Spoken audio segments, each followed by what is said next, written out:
નમસ્કાર વિદ્યાર્થી મિત્રો, ફરી એકવાર એનસીઆરટી તથા ગુજરાત રાજ્ય પાઠ્યપુસ્તક મંડળ દ્વારા તૈયાર કરવામાં આવેલ નવા અભ્યાસક્રમના ભૌતિક વિજ્ઞાન ધોરણ 11ના પ્રકરણ નંબર 5ના આ લેક્ચરની અંદર આપ સૌનું સ્વાગત છે.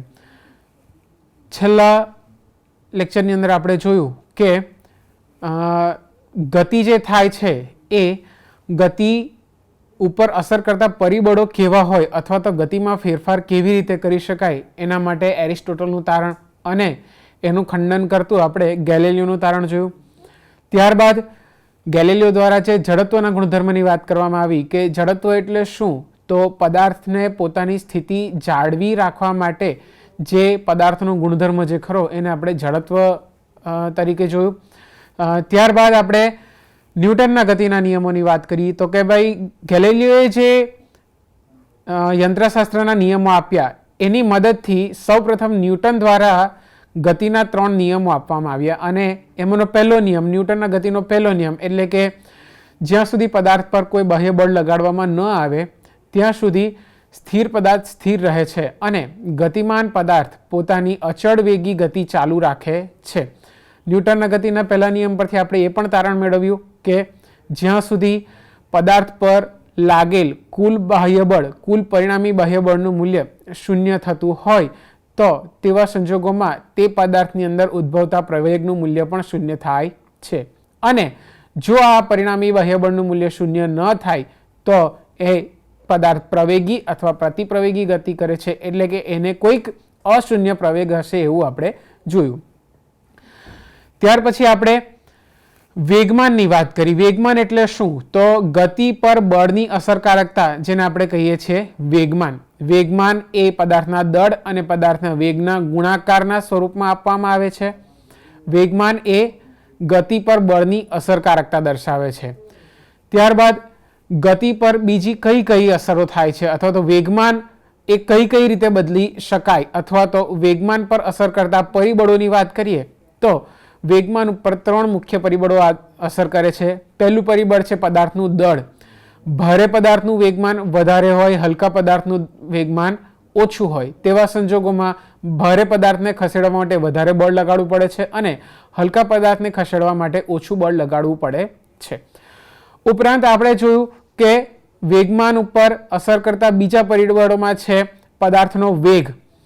બંદૂકમાંથી છૂટેલી ગોળી વ્યક્તિને ઘાયલ કરી શકે છે, જ્યારે એ જ ગોળીને આપણે હાથ વડે કોઈ વ્યક્તિ ઉપર ફેંકીએ તો એની કોઈ અસર થતી નથી.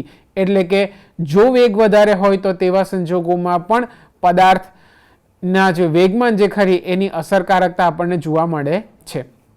ત્રીજી વસ્તુ છે પદાર્થને સંપર્કમાં આવતા લાગતો સમય, કે કોઈ શિખાઉ ખેલાડી દડાને કેચ કરે અને નવશીખ્યો ખેલાડી દડાને કેચ કરે તેવા સંજોગોમાં જો એ દડાને તાત્કાલિક પકડી લેવામાં આવે તો તેવા સંજોગોમાં એ દડાની મદદથી ખેલાડી ઘાયલ થઈ શકે છે.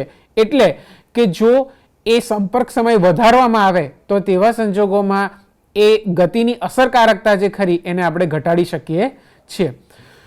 અંતે એ વેગમાનની મદદથી આપણે ન્યૂટનના ગતિના બીજા નિયમની ચર્ચા કરી કે શું કે છે, તો વેગમાનમાં થયેલા ફેરફારનો સમય દર એ પદાર્થને આપવામાં આવેલા બાહ્ય બળના સમપ્રમાણમાં હોય છે.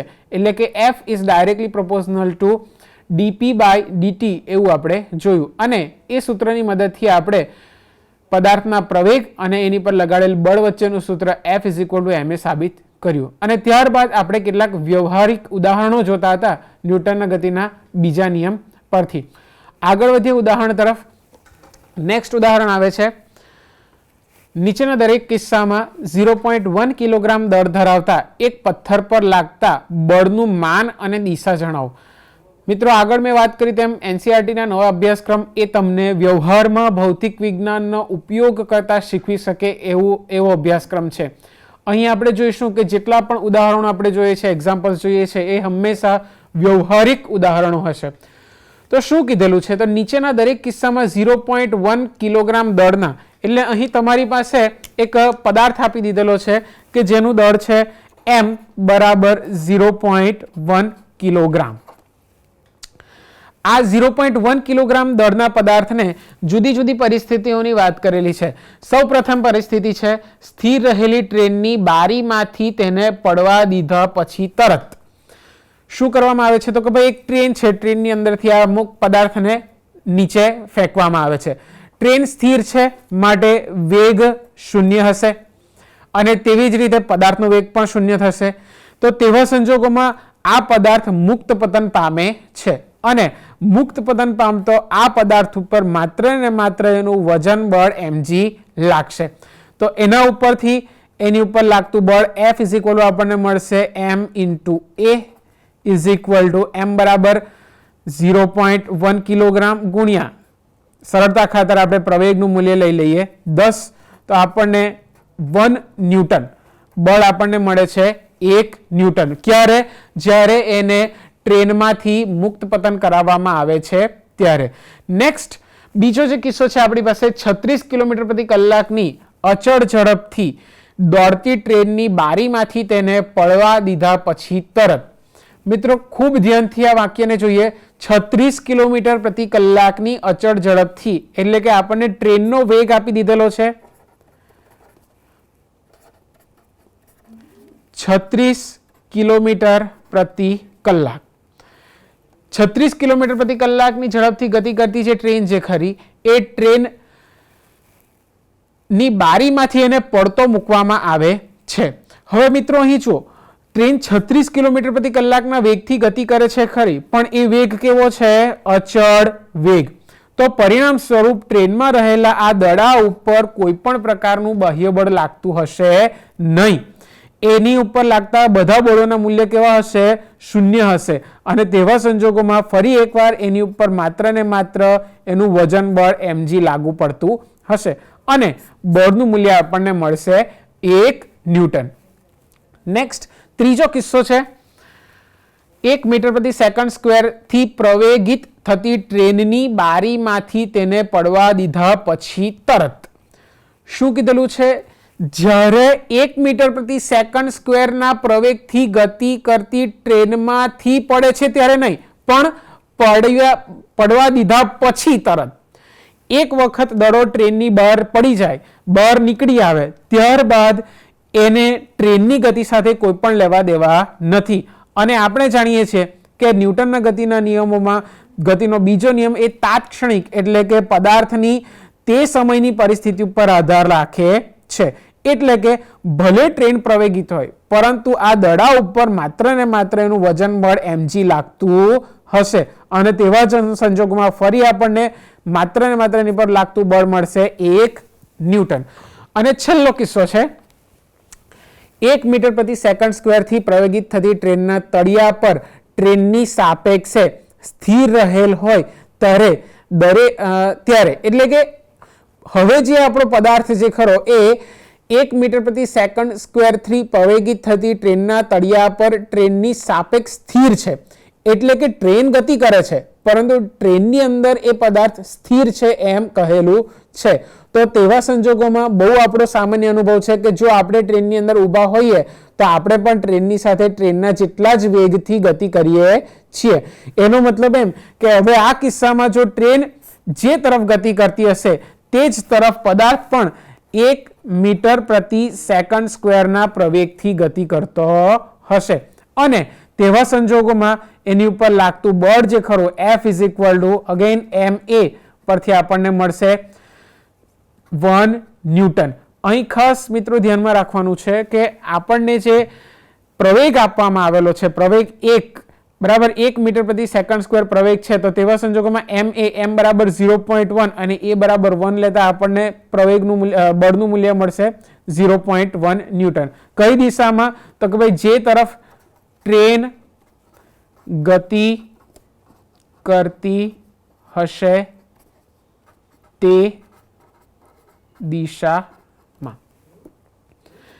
પહેલા કિસ્સામાં સ્થિર છે તો તેવા સંજોગોમાં સ્થિર પદાર્થ સ્થિર ટ્રેનમાંથી લાખવામાં આવતા પદાર્થનો જે બળનું મૂલ્ય જે ખરું એ આપણને મળે છે માત્ર ને માત્ર એ બરાબર ગુરુત્વ પ્રવેગની અસર હેઠળ જ ગતિ કરે છે. માટે એ ગુરુત્વ પ્રવેગની અસર હેઠળ એની ઉપર 1 ન્યૂટન જેટલું બળ લાગશે.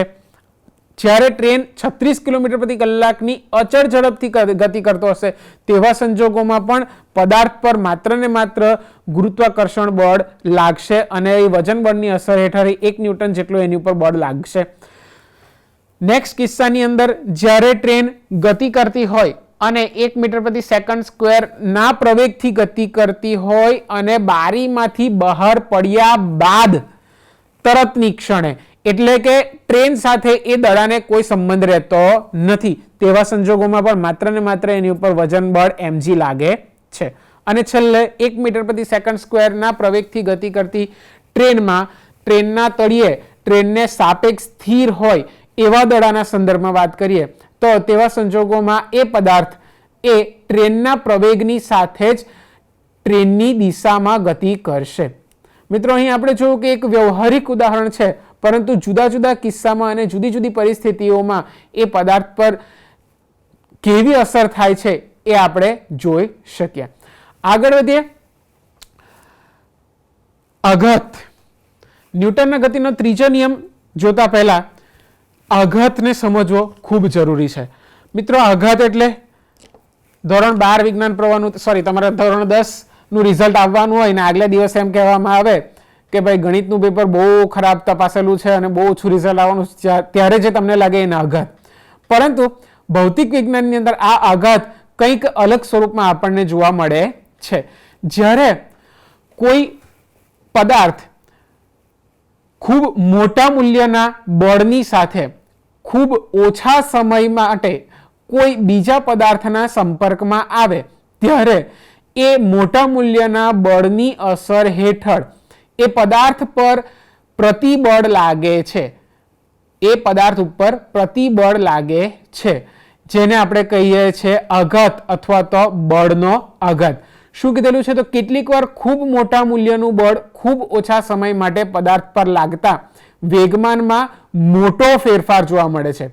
શું થાય છે મિત્રો? વેગમાનમાં ખૂબ મોટો ફેરફાર જોવા મળે છે કે જ્યારે ખૂબ પદાર્થને ઓછા સમય માટે મોટા બળની અસર હેઠળ લાવવામાં આવે ત્યારે. ઉદાહરણ સ્વરૂપ દડાનું દિવાલ સાથે અથડાવવું. અહીં આકૃતિમાં તમે જોઈ શકો છો કે શરૂઆતમાં કોઈ નિશ્ચિત v1 જેટલા વેગથી m દળનો પદાર્થ એ દિવાલ તરફ ગતિ કરે છે. તો સ્વાભાવિક છે એનું વેગમાન હશે p = mv અને એ વેગમાનથી એ જ્યારે દડો આ દિવાલ સાથે અથડાય છે અને અથડાયા બાદ એની દિશા બદલાઈ જાય છે. અથડામણ બાદ જો દિશા બદલાઈ જાય તો તેવા સંજોગોમાં દળનું મૂલ્ય તો અચળ જ રહેશે. માની લઈએ છીએ કે બાહ્ય બીજા કોઈ પરિબળો ન હોય તો વેગનું મૂલ્ય બરાબર એના પ્રારંભિક વેગના મૂલ્ય કરતાં વિરુદ્ધ દિશાનું મૂલ્ય કેવું રહેશે? સરખું, પરંતુ દિશા કેવી થશે? ઉલટાઈ જશે, એટલે કે વિરુદ્ધ દિશાનું થશે. અને તેવા સંજોગોમાં જે વેગમાન જે ખરું એ p = આપણને mv સૂત્ર ઉપરથી આઘાત બાદ અથવા તો દિવાલ સાથે અથડાયા બાદ એ વેગમાનનું મૂલ્ય p = -mv જેટલું મળે છે. એટલે કે વેગમાનમાં આપણને બહુ મોટો ફેરફાર જોવા મળે છે. અહીં સ્પષ્ટ છે કે જ્યારે દડો દિવાલ સાથે અથડાય છે ત્યારે એ કંઈ દિવાલ પર અટકી જતો નથી અથવા તો દિવાલ સાથે વધારે સમય વ્યતીત કરતો નથી. માત્ર દિવાલ સાથે અથડાય છે અને પાછો ફેંકાઈ જાય છે.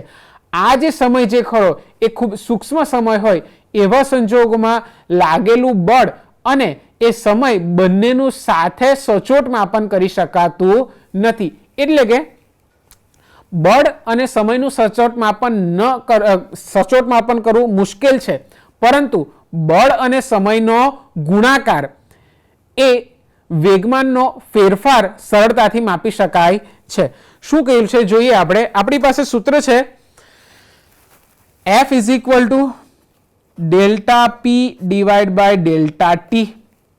એના ઉપરથી આપણે કહી શકીએ કે ભાઈ ΔP = F ΔT.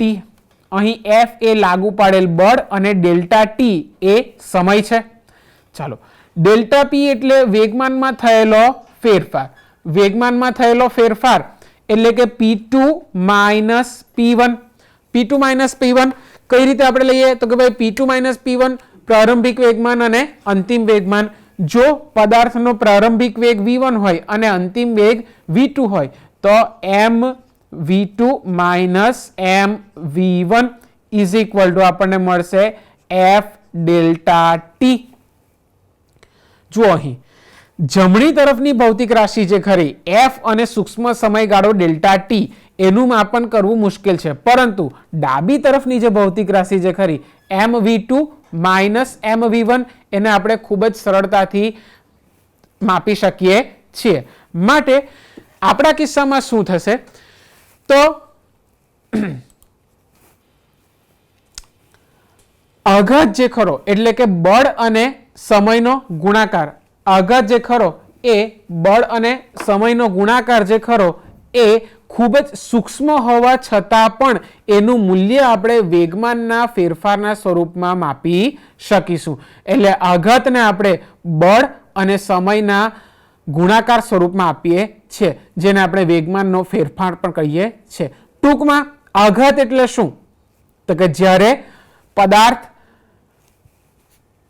ખૂબ મોટા મૂલ્યના બળ સાથે ખૂબ ઓછા સમય માટે પદાર્થ પર લગાડવામાં આવે ત્યારે વેગમાનમાં મોટો ફેરફાર થાય છે, અને આ વેગમાનનો મોટો ફેરફાર જે ખરો જેને આપણે કહીએ છીએ બળનો આઘાત અથવા તો ખાલી એને આઘાત કહેવામાં આવે છે.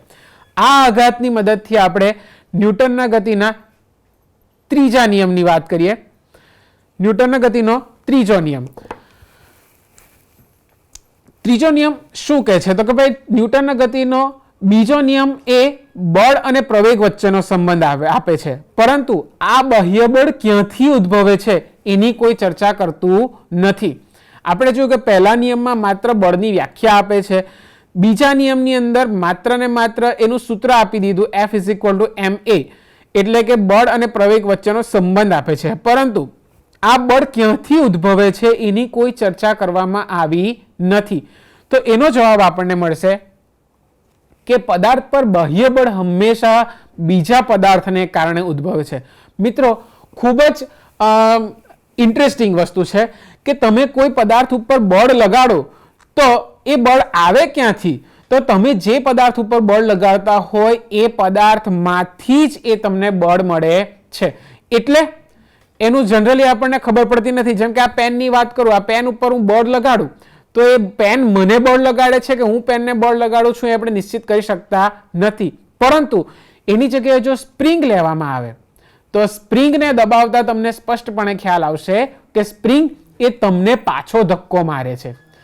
સ્પ્રિંગ તમને પાછો ધક્કો મારે છે. એટલે શું થાય છે પરિસ્થિતિ તો જ્યારે કોઈ એક બિંદુને આપણે બળ લગાડીએ ત્યારે એ બિંદુ ફરી આપણને એની વિરુદ્ધ દિશામાં બળ લગાડે છે. એટલે કે જે બિંદુ આગળ આપણે બળ લગાડેલું હોય અથવા તો જે પદાર્થ ઉપર આપણે બળ લગાડેલું હોય એ જ પદાર્થ પાછો આપણી ઉપર બળ લગાડે છે, જે ન્યૂટનના ગતિના ત્રીજા નિયમ માટેનું એક અગત્યનું તારણ છે. શું કહેલું છે તો કે પદાર્થ પર બાહ્ય બળ હંમેશા બીજા પદાર્થને કારણે ઉદ્ભવે છે. પદાર્થ એ પદાર્થ બી પર બળ લગાડે છે ત્યારે પદાર્થ બી પણ પદાર્થ એ પર બળ લગાડે છે. તમને તરત પ્રશ્ન થશે કે એવું એક ઉદાહરણ લઈએ કે ધારો કે આપણે કોઈક દડાને દિવાલ ઉપર પછાડીએ તો તેવા સંજોગોમાં દડો દિવાલ પર બળ લગાડે છે અને દિવાલ પણ દડા ઉપર બળ લગાડે છે, પરંતુ દડા દ્વારા જે દિવાલ ઉપર બળ લગાડવામાં આવ્યું છે એની અસર આપણને જોવા મળતી નથી, કારણ કે દિવાલ એ દડાને સાપેક્ષ ખૂબ દળદાર હોવાને કારણે પોતાનું સ્થાનાંતર કરતી નથી. પરંતુ દિવાલ દ્વારા જે દડાને આપવામાં આવેલું પ્રતિબળ જે ખરું તે આપણે અનુભવી શકીએ છીએ કે જેની અસર હેઠળ દડો પાછો ફેંકાઈ જાય છે. બીજા એક ઉદાહરણની વાત કરીએ તો કુસ્તીની અંદર તમે જોયું હશે કે બે કુસ્તીબાજ એકબીજાને સામસામે બળ લગાડતા હોય છે. આ જ સેમ પરિસ્થિતિ ન્યૂટનના ગતિના ત્રીજા નિયમની અંદર પણ આપણે જોઈ શકીએ છીએ કે એક વ્યક્તિ બીજા વ્યક્તિ ઉપર, વ્યક્તિ એ વ્યક્તિ બી ઉપર બળ લગાડે તે જ સમયે વ્યક્તિ બી દ્વારા પણ વ્યક્તિ એ ઉપર બળ લગાડવામાં આવે છે. એટલે કે બે પદાર્થો પરસ્પર સામસામે બળ લગાડતા હોય તો તેવા સંજોગોમાં આ ન્યૂટનના ગતિના ત્રીજા નિયમનો ઉપયોગ થાય છે. જોઈએ આગળ શું કહેવા માંગે છે. નિયમ દરેક ક્રિયાબળ હંમેશા સમાન અને વિરુદ્ધ દિશામાં પ્રતિક્રિયા બળ હોય છે. એટલે કે જ્યારે કોઈ પદાર્થ ઉપર આપણે ક્રિયાબળ લગાડીએ ત્યારે તે પદાર્થ તેની સામે તેની વિરુદ્ધ દિશામાં આપણી ઉપર પ્રતિક્રિયા બળ લગાડે છે. મિત્રો અહીં સમજીએ એક નાનકડા ઉદાહરણની મદદથી. જ્યારે આપણે કોઈ પદાર્થ ઉપર બળ લગાડીએ ત્યારે પ્રતિક્રિયા બળ કઈ રીતે ઉદ્ભવે? તો કે ભાઈ ધારી લે એક દિવાલ છે, આ દિવાલ ઉપર આપણે બળ લગાડીએ છીએ.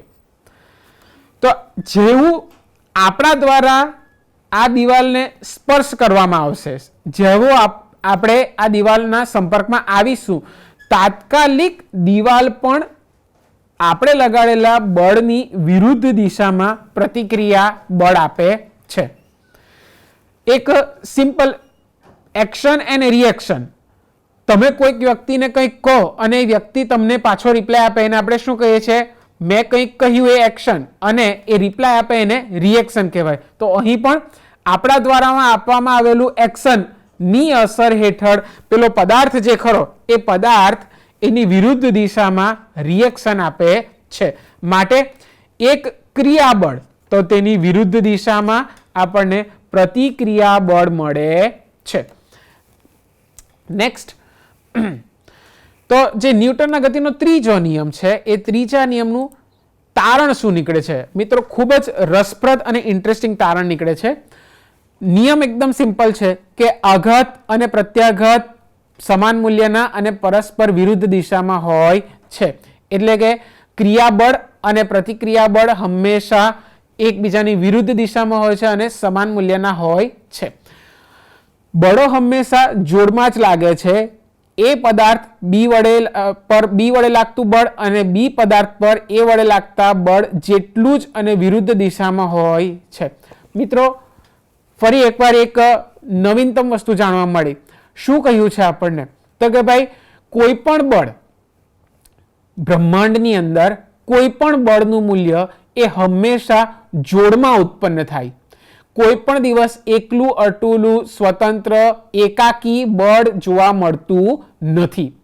તમને તરત પ્રશ્ન થશે કે કઈ રીતે જોડમાં ઉત્પન્ન થાય? કારણ કે કોઈ એક વસ્તુ પર કોઈ બીજી વસ્તુ દ્વારા બળ લગાડવામાં આવે છે, તો પછી એનું જોડિયા બળ ઉત્પન્ન ક્યાંથી થયું? જોઈએ આપણે. બી વડે એ પર લાગતું બળ અને એ વડે બી પર લાગતું બળ એક જ ક્ષણે લાગે છે. બીજું એક અગત્યનું તારણ કે જ્યારે એ દ્વારા બી પર લાગતું બળ અને બી દ્વારા એ પર લાગતું બળ એકી સાથે ઉદ્ભવે છે. એટલે કે જે બે બળો જોડિયા બળોની જે વાત છે ખરી, તે જ્યારે પણ આપણે કોઈ એક પદાર્થ દ્વારા કોઈ બીજા પદાર્થ ઉપર બળ લગાડીશું ત્યારે ફરજિયાત જોડિયા બળો કઈ રીતે ઉત્પન્ન થાય છે? તો જેવો એક પદાર્થ ઉપર બીજા પદાર્થ દ્વારા બળ લગાડવામાં આવે ત્યારે બંને પદાર્થની સંપર્ક સપાટી આગળ બંને પદાર્થ ઉપર વિરુદ્ધ દિશામાં બળોનું સર્જન થાય છે.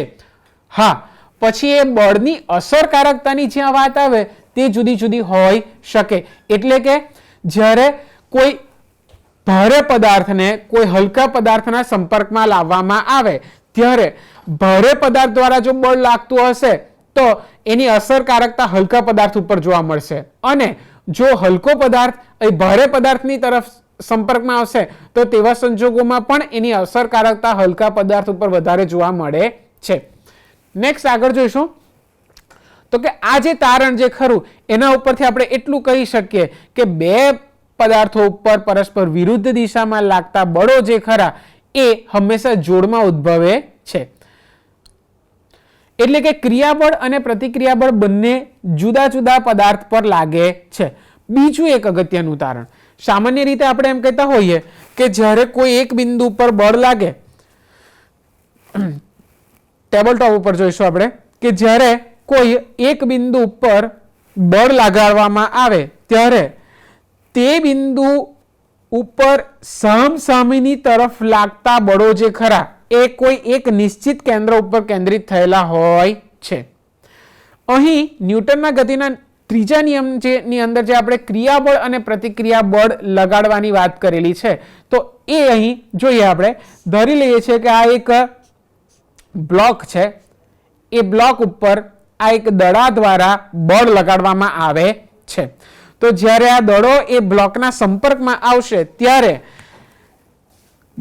દડા દ્વારા જે બળ બ્લોક ઉપર લાગે છે તે થશે ક્રિયાબળ. અને તે જ સમયે બ્લોક દ્વારા એની વિરુદ્ધ દિશામાં દડા ઉપર જે બળ લગાડવામાં આવે છે એને કહીશું આપણે પ્રતિક્રિયા બળ. મિત્રો અહીં આપણે શું જોઈએ છીએ તો કે ભાઈ બે પદાર્થો દ્વારા એકબીજાની અસરની અંદર ક્રિયાબળ અને પ્રતિક્રિયાબળ લગાડવામાં આવે છે. તો તેવા સંજોગોમાં ક્રિયાબળ એ એક પદાર્થ ઉપર લાગતું હોય તો ફરજિયાતપણે પ્રતિક્રિયા બળ બીજા પદાર્થ ઉપર લાગે છે. અને એના ઉપરથી આપણે જોઈએ કે ન્યૂટનના ગતિના ત્રીજા નિયમનું ગાણિતિક સ્વરૂપ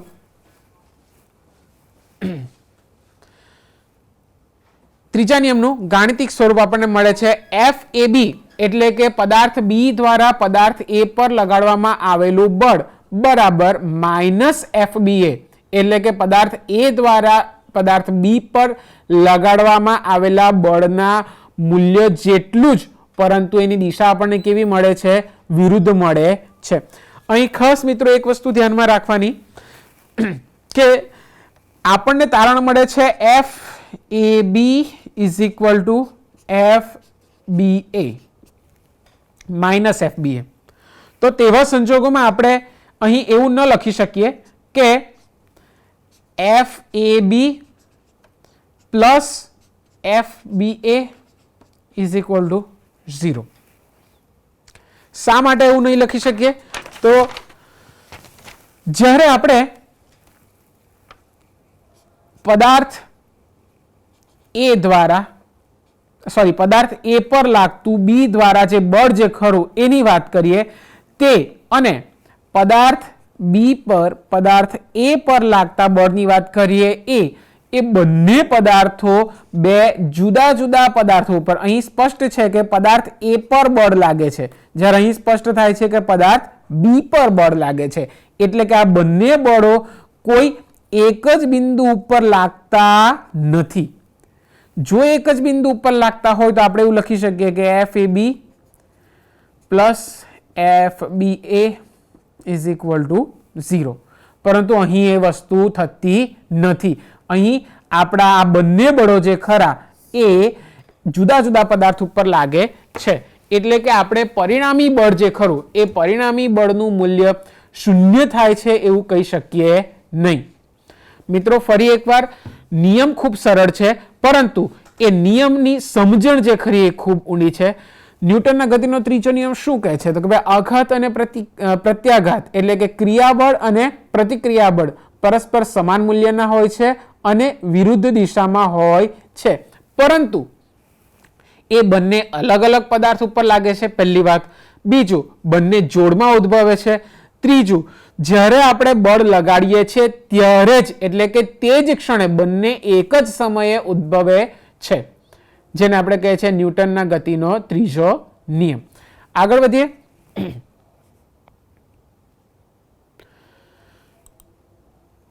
વેગમાનનું સંરક્ષણ. ન્યૂટનના ગતિનો ત્રીજો નિયમ જાણ્યા બાદ વેગમાનનું સંરક્ષણનો એક ખૂબ જ અગત્યનો મુદ્દો આપણે નોંધવા લાયક અહીં આપણને મળે છે કે વેગમાનનું સંરક્ષણ કઈ રીતે થાય. ગતિનો બીજો અને ત્રીજો નિયમ સંયુક્ત રીતે વેગમાન સંરક્ષણનો નિયમ આપે છે. કઈ રીતે? તો ગતિના બીજા નિયમમાં આપણે જોયું કે લાગુ પાડવામાં આવેલ બળ એ વેગમાનના ફેરફારના સમય દરના સમપ્રમાણમાં હોય છે. અને ત્રીજા નિયમમાં જોયું કે આઘાત અને પ્રત્યાઘાત પરસ્પર સમાન મૂલ્યના અને વિરુદ્ધ દિશામાં હોય છે. તો વેગમાનનું સંરક્ષણ કઈ રીતે થાય? તો એક તોપ અને ગોળાના કિસ્સાની એક આપણે ચર્ચા કરીએ. અહીં જુઓ, એક તોપ દ્વારા ગોળો છોડવામાં આવે છે. ધ્યાનથી તમે આકૃતિનું અવલોકન કરશો તો તોપ પોતાના મૂળભૂત સ્થાનથી ખસીને પાછળની તરફ ધકેલાય છે અને ગોળો પણ પોતાના મૂળભૂત સ્થાનથી ખસીને બીજી તરફ જાય છે, પરંતુ બંનેના સ્થાનાંતર જે ખરા એ પરસ્પર વિરુદ્ધ દિશામાં હોય છે. એનો મતલબ એમ કે તોપ દ્વારા ગોળા ઉપર લગાડવામાં આવેલ બળ એ ગોળા દ્વારા તોપ પર લગાડવામાં આવેલ બળની વિરુદ્ધ દિશામાં હોય છે. અહીં આપણે એ જોવાનું વિદ્યાર્થી મિત્રો કે જો તોપ અને ગોળાના કિસ્સામાં તોપ દ્વારા ગોળા ઉપર લગાડવામાં આવતું બળ જો સદિશ F હોય અને તો તેવા સંજોગોમાં ગોળા દ્વારા તોપ પર લગાડવામાં આવતું બળ થશે માઇનસ સદિશ F. ન્યૂટનના ગતિનો ત્રીજો નિયમ, આઘાત અને પ્રત્યાઘાત. તોપ દ્વારા ગોળાને લગાડવામાં આવતું ક્રિયાબળ એ ગોળા દ્વારા તોપને લગાડવામાં આવતા ક્રિયાબળ જેટલું જ હોય છે, પ્રતિક્રિયા બળ જેટલું જ હોય છે, પરંતુ એની દિશા કેવી હશે? વિરુદ્ધ દિશા. અને એટલા માટે જ બંનેના સ્થાનાંતર પરસ્પર વિરુદ્ધ દિશામાં થાય છે. હવે ધારી લઈએ કે બંને પદાર્થ પર લાગતું બળ જે ખરું એ સમાન સમય ડેલ્ટા ટી માટે લાગે છે. શું કીધું છે? તો કે ભાઈ તોપ અને ગોળાના કિસ્સામાં તોપ દ્વારા ગોળા ઉપર લગાડવામાં આવતું બળ અને ગોળા દ્વારા તોપ ઉપર લગાડવામાં આવતું બળ એ બંને બળ એક જ સમયે ઉત્પન્ન થાય છે અને એક સરખા સમય માટે સ્મોલ ડેલ્ટા ટી જેટલા સમય માટે લાગે છે. તો એના ઉપરથી જોઈએ, હવે ફરી પાછા એકવાર અવલોકન કરીએ શું થશે. વિદ્યાર્થી મિત્રો અહીં જુઓ છો કે શરૂઆતમાં તોપ અને ગોળો બંને સ્થિર છે અને ત્યારબાદ તોપ એ ગોળામાંથી છૂટે છે, એટલે કે તોપ અને ગોળો બંને ગતિમાં આવે છે. તો તેવા સંજોગોમાં આપણે વેગમાનનું સંરક્ષણ કઈ રીતે થાય એ જોઈએ. ટેલટોપ ઉપર જોઈશું. ધારી લઈએ આપણે કે ગોળા દ્વારા તોપ ઉપર લગાડવામાં આવતું બળ, તોપ દ્વારા ગોળા ઉપર લગાડવામાં આવતું બળ છે F સદિશ F. ગોળા દ્વારા તોપ ઉપર લગાડવામાં આવતું બળ છે માઇનસ સદિશ F. બંને સરખા સમય માટે લાગે છે, તો તેવા સંજોગોમાં આઘાત જે ખરો અથવા તો વેગમાનમાં થયેલો ફેરફાર જે ખરો એને આપણે લખી શકીએ ડેલ્ટા ટી જેટલા સમય માટે લાગે છે. તો ગોળાના વેગમાનમાં થયેલો ફેરફાર મળશે આપણને સદિશ F ડેલ્ટા ટી, તથા તોપના વેગમાનમાં થયેલો ફેરફાર આપણને મળશે માઇનસ સદિશ F ડેલ્ટા ટી. મિત્રો અહીં જુઓ, F શું છે? તોપ દ્વારા ગોળાને લગાડવામાં આવતું બળ, અને માઇનસ સદિશ F શું છે? ગોળા દ્વારા તોપને લગાડવામાં આવતું બળ. તો તેવા સંજોગોમાં ડેલ્ટા ટી જેટલા સમય માટે જો આ બંને બળ એકબીજા ઉપર લાગતા હોય તો તેવા સંજોગોમાં વેગમાનમાં થયેલો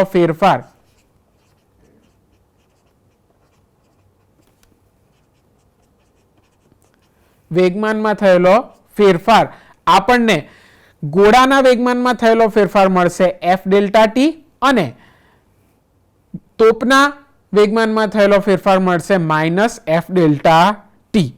હવે જો એક વખત તોપમાંથી છૂટ્યા બાદ ગોળાનું વેગમાન સદિશ PB હોય અને તોપનું વેગમાન સદિશ PC હોય તો તેવા સંજોગોમાં સ્પષ્ટ છે કે PB is equal two minus PC.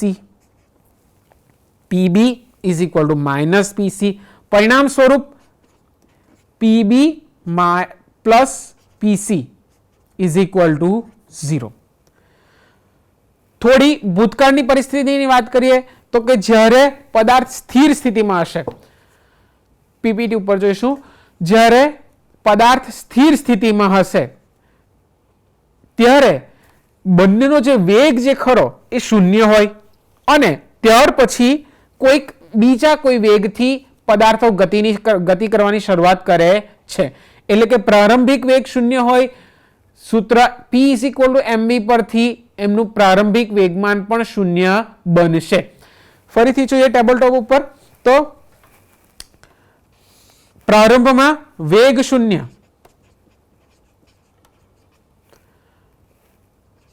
માટે વેગમાન P પણ આપણને મળશે શૂન્ય. કોના માટે? તો કે ભાઈ તોપ વત્તા ગોળાનું તંત્ર. તોપ વત્તા ગોળાના તંત્રનું પ્રારંભિક વેગમાન આપણને કેટલું મળે છે? શૂન્ય મળે છે. શા માટે? તો કે વેગ શૂન્ય છે માટે P = mv સૂત્ર પરથી આપણને વેગમાન બી કેટલું મળશે? શૂન્ય મળશે. જો અહીં આપણે અંતિમ વેગમાન લઈ લીધું PB અને PC. એ આપણને કેટલું મળે છે? તો કે ભાઈ PB અને PC નો સરવાળો જે ખરો આપણને કેટલો મળી જાય છે? અહીં શૂન્ય મળી જાય છે. એટલે કે પ્રારંભિક વેગમાન અને અંતિમ વેગમાનના મૂલ્ય કેવા મળે છે? સરખા મળે છે. આમ તોપ અને ગોળાના કિસ્સાની અંદર વેગમાનનું સંરક્ષણ થયું એમ કહી શકાય. તોપ અને ગોળાના કિસ્સાની અંદર વેગમાનનું સંરક્ષણ થયું એમ કહી શકાય. શા માટે? તો કે ભાઈ પ્રારંભિક સ્થિતિ અને અંતિમ સ્થિતિમાં વેગમાનનો કુલ ફેરફાર આપણને કેટલો મળે છે? શૂન્ય મળે છે. અહીં આપણે એકલા ગોળાની કે એકલા તોપની વાત કરતા નથી, બંનેના સંયુક્ત તંત્રની વાત કરીએ છીએ. નેક્સ્ટ આગળ જોઈશું. નિયમ શું કહે છે? વેગમાન સંરક્ષણનો નિયમ. તો કે ભાઈ આંતરક્રિયા કરતા કણોના અલગ કરેલા તંત્રનું કુલ વેગમાન અચળ રહે છે. મિત્રો અહીં જરા ભૂલ છે, વાંધો નહીં. આંતરક્રિયા કરતા કણોના અલગ કરેલા તંત્રનું કુલ વેગમાન હંમેશા કેવું રહે છે? અચળ રહે છે. એટલે કે પદાર્થનું કુલ વેગમાન, તંત્રનું કુલ વેગમાન હંમેશા કેવું રહે છે? અચળ રહે છે. એક નાનકડી ગાણિતિક સાબિતી આપણે જોઈએ. ધારી લઈએ છીએ કે કોઈક પદાર્થ A અને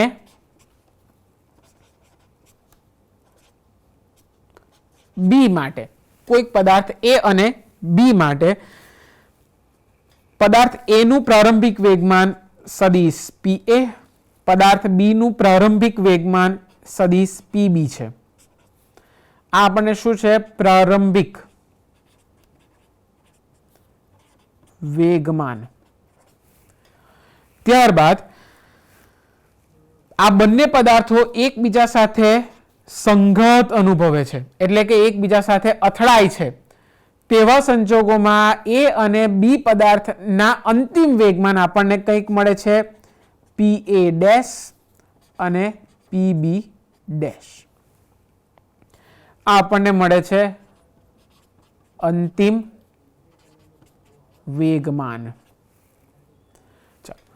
પ્રારંભિક વેગમાન છે PA PB, અંતિમ વેગમાન છે PA' PB'. હવે વેગમાનમાં થયેલો ફેરફાર એટલે કે પદાર્થ A ના અંતિમ વેગમાન અને પ્રારંભિક વેગમાનનો તફાવત સદિશ PA' minus PA is equal two શું મળશે? તો કે ભાઈ ધારી લઈએ છીએ કે ડેલ્ટા ટી જેટલા સૂક્ષ્મ સમય માટે બંને પદાર્થો એકબીજાના સંપર્કમાં આવે છે. તો એના વેગમાનમાં થયેલો ફેરફાર કેટલો હશે? તો કે ભાઈ પદાર્થ B દ્વારા A પર લગાડેલ બળ ગુણ્યા લાગેલો સમય. શું છે? એના વેગમાનમાં કેટલો ફેરફાર થશે? તો કે ભાઈ B દ્વારા A ઉપર લગાડવામાં આવેલ બળ ગુણ્યા લાગેલો સંપર્ક સમય. નેક્સ્ટ પદાર્થ B ના વેગમાનમાં કેટલો ફેરફાર જોવા મળશે? તો PB' minus PB is equal two F A દ્વારા B ઉપર લગાડવામાં આવેલ બળ ગુણ્યા લાગતો સમય. બંનેમાં આપણે બળને સૂત્રના કરતા બનાવી લઈએ. તો પહેલા સૂત્ર પરથી FAB is equal to PA' minus PA divide by delta T અને બીજા સમીકરણ પરથી FBA is equal to PB dash minus PB divide by delta T. બળના મૂલ્ય આપણને મળી જાય છે. ત્યાર પછી આગળ જોઈએ. નેક્સ્ટ હવે આપણે ઉપયોગ કરીએ છીએ ન્યૂટનના ગતિનો ત્રીજો નિયમ. ક્રિયાબળ અને પ્રતિક્રિયાબળ પરસ્પર સમાન મૂલ્યના અને વિરુદ્ધ દિશામાં હોય છે. અહીં બળ FAB અને FBA બંને પરસ્પર વિરુદ્ધ દિશાના બળો થશે. કઈ રીતે? તો કે ભાઈ એક ક્રિયાબળ છે, પદાર્થ A દ્વારા પદાર્થ B પર લગાડવામાં આવેલ એક ક્રિયાબળ છે, તો બીજું એનું થશે પ્રતિક્રિયાબળ. તો ન્યૂટનના ગતિના ત્રીજા નિયમ પરથી આપણે લખી શકીએ કે FAB is equal two minus FBA. આ આપણે લીધું ન્યૂટનના ગતિના બીજા નિયમ પરથી. આ આપણે લીધું ન્યૂટનના ગતિના ત્રીજા નિયમ પરથી. FAB is equal minus FBA. કિંમતો મૂકી દઈએ સૂત્રમાંથી તો આપણને મળશે PA dash minus PA divide by delta T is equal to PB dash minus PB divide by delta T. આખાને કૌંસમાં મૂકી અહીંયા આપણી પાસે માઇનસ ચિહ્ન છે એટલે અહીંયા આવશે માઇનસ. બંનેમાંથી ડેલ્ટા ટી કેન્સલ આઉટ થશે અને આપણને સમીકરણ મળશે PA dash minus PA is equal two minus PB dash minus PB.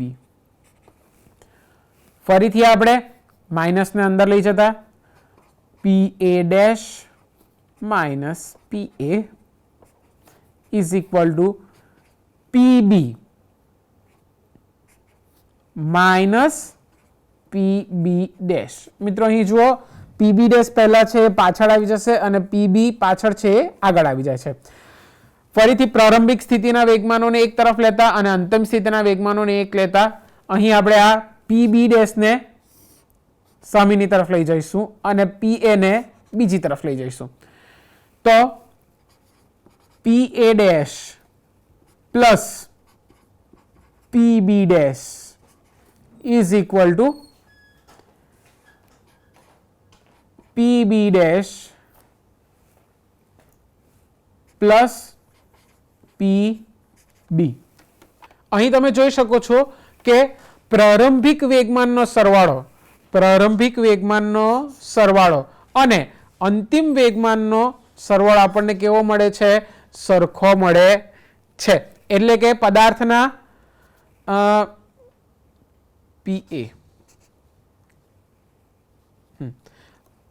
Dash plus PB dash is equal to PA plus PB. અહીંયા આપણને મળશે બંનેને સામસામેની તરફ લઈ જતા PA dash plus PB dash is equal to PA plus PB. એટલે કે અંતિમ વેગમાન આપણને પ્રારંભિક વેગમાન જેટલું જ મળે છે. અહીં આપણે એક જનરલાઇઝ ફોર્મમાં એક સામાન્ય ઉદાહરણ કે જે કોઈ પણ પદાર્થ માટે શક્ય બને એવું એક લઈ લીધું છે. કોઈ A અને B પદાર્થની વાત છે, બંને એકબીજા સાથે સંઘાત અનુભવે છે અને તેવા કિસ્સામાં અહીં આપણને ન્યૂટનના ગતિના બીજા અને ત્રીજા નિયમની મદદથી વેગમાન સંરક્ષણનો નિયમ મળે છે. અહીં ખાસ મિત્રો ધ્યાનમાં એ રાખવાનું કે જ્યારે બે પદાર્થો એકબીજા સાથે સંઘાત અનુભવે ત્યારે એ સંઘાત ફરજિયાત સ્થિતિસ્થાપક સંઘાત હોવો જોઈએ. તો અને તો જ વેગમાનનું સંરક્ષણ થાય છે. નેક્સ્ટ આગળ જોઈએ. આપણે જોયું કે આંતરક્રિયા કરતા બળોમાં વેગમાનનું મૂલ્ય, તંત્રના કુલ વેગમાનનું મૂલ્ય હંમેશા કેવું રહે છે? અચળ રહે છે. નેક્સ્ટ આગળ વધીએ તો કણનું સંતુલન. ફરી એક ખૂબ જ અગત્યનો ટોપિક છે કણનું સંતુલન. કણનું સંતુલન એટલે શું? તો કે ભાઈ સંતુલન સ્થિતિ એટલે એવી સ્થિતિ કે જેમાં કણ પર ચોખ્ખું બાહ્ય બળ શૂન્ય હોય. મિત્રો ખૂબ જ વિશિષ્ટ તારણ છે. સંતુલન સ્થિતિ એટલે એવી સ્થિતિ કે જેમાં કણ પર ચોખ્ખું બાહ્ય બળ શૂન્ય લાગતું હોય. ફરી એકવાર જોઈએ તો કે ભાઈ કણ પર ચોખ્ખું બાહ્ય બળ શૂન્ય લાગવું એટલે શું? તો કે ભાઈ કોઈ એક કણ હોય એની ઉપર અલગ અલગ પ્રકારના બળો લાગતા હોય અને એ બળોનો સરવાળો જો શૂન્ય થઈ જતો હોય તો એને આપણે કહી શકીએ કે એની ઉપર લાગતું ચોખ્ખું બાહ્ય બળ કેટલું હોય છે? શૂન્ય હોય છે. અને એ પરિસ્થિતિમાં તે કણ સંતુલિત છે એમ કહી શકાય. જોઈએ આપણે ટેલીટોપ ઉપર કણનું સંતુલન. શરૂઆતમાં આપણે માત્ર બે જ બળો લઈએ છીએ.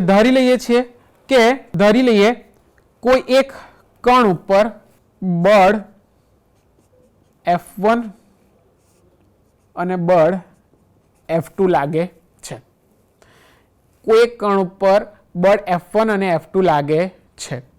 હવે એની ઉપર લાગતું કુલ પરિણામી બળનું મૂલ્ય મળશે આપણને F1 પ્લસ F2. કુલ પરિણામી બળનું મૂલ્ય કેટલું આવશે? F1 plus F2. એટલે કે બળ F1 અને F2 આ એક કણ ઉપર લાગે છે અને એનું કુલ બળ આપણને મળે છે F1 પ્લસ F2. જો કણ સંતુલિત સ્થિતિમાં હશે તો આ જે મૂલ્ય જે ખરું એ આપણને મળશે શૂન્ય. F1 plus F2 is equal two આપણને મળે છે શૂન્ય. એનો મતલબ એમ કે F1 ઇઝ ઇક્વલ ટુ આપણને મળે માઇનસ F. મિત્રો કણનું સંતુલન એક ખૂબ જ સિમ્પલ ટોપિક છે પરંતુ વૈચારિક રીતે ખૂબ જ અગત્યનો ટોપિક છે. અહીં આપણે એક કણ ઉપર માત્ર બે જ બળો લીધેલા છે અને બંને બળોની અસર હેઠળ કણ સંતુલન સ્થિતિ એટલે કે એવું જરૂરી નથી કે સ્થિર સ્થિતિમાં, પણ જો અચળ વેગી ગતિ કરતો હોય તો એનો વેગ અચળ રહે અને જો સ્થિર સ્થિતિમાં હોય તો એ સ્થિર રહે છે. એવી સંતુલિત અવસ્થામાં રહે તો તેવા સંજોગોમાં બંને બળના મૂલ્ય કેવા હોય છે? સરખા હોય છે અને એની દિશા કેવી હોય છે? પરસ્પર વિરુદ્ધ દિશા હોય છે. નેક્સ્ટ આગળ જોઈશું કે એક બિંદુ ઉપર હવે આપણે એક સામાન્ય સ્વરૂપમાં લઈ લઈએ છીએ, જનરલાઇઝ ફોર્મમાં લઈએ છીએ કે કોઈ એક પદાર્થ કોઈ એક બિંદુ આગળ ત્રણ બળો F1 F2 અને F3 લાગે છે. આ ત્રણે ત્રણ બળોની સંતુલિત અસર હેઠળ આ પદાર્થ સંતુલન અવસ્થામાં છે એટલે કે પોતાની સ્થિતિ જાળવી રાખે છે. તો આ નિયમ અનુસાર આપણે લખી શકીએ કે ત્રણે ત્રણ બળોનો સરવાળો સદિશ F1 પ્લસ સદિશ F2 પ્લસ સદિશ F3 ઇઝ ઇક્વલ ટુ આપણને મળશે શૂન્ય. સદિશોનો સરવાળો આપણે જાણીએ છીએ. સદિશોનો સરવાળા માટે આપણે ત્રિકોણનો નિયમ ઉપયોગ કરી શકીએ, ચતુષ્કોણનો નિયમ ઉપયોગ કરી શકીએ. કોઈ બી એક નિયમ લઈ લઈએ તો પહેલા સદિશને લઈ લઈએ F1, એના માથામાંથી બીજા સદિશની પૂંછડી F2, એના માથામાંથી ત્રીજા સદિશની પૂંછડી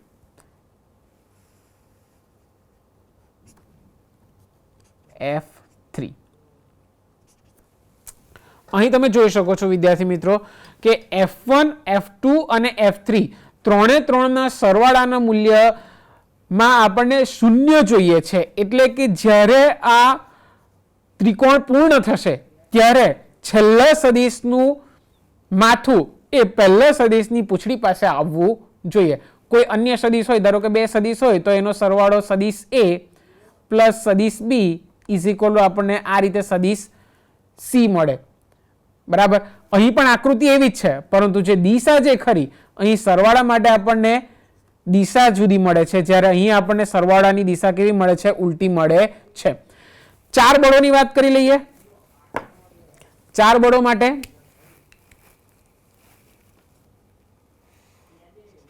ધારી લઈએ કે આ કોઈ ચોથું બળ F4 લાગે છે. જેની અસર હેઠળ આ પદાર્થ સંતુલન સ્થિતિમાં રહે છે. તો હવે ફરી પાછા સદિશ F1 F2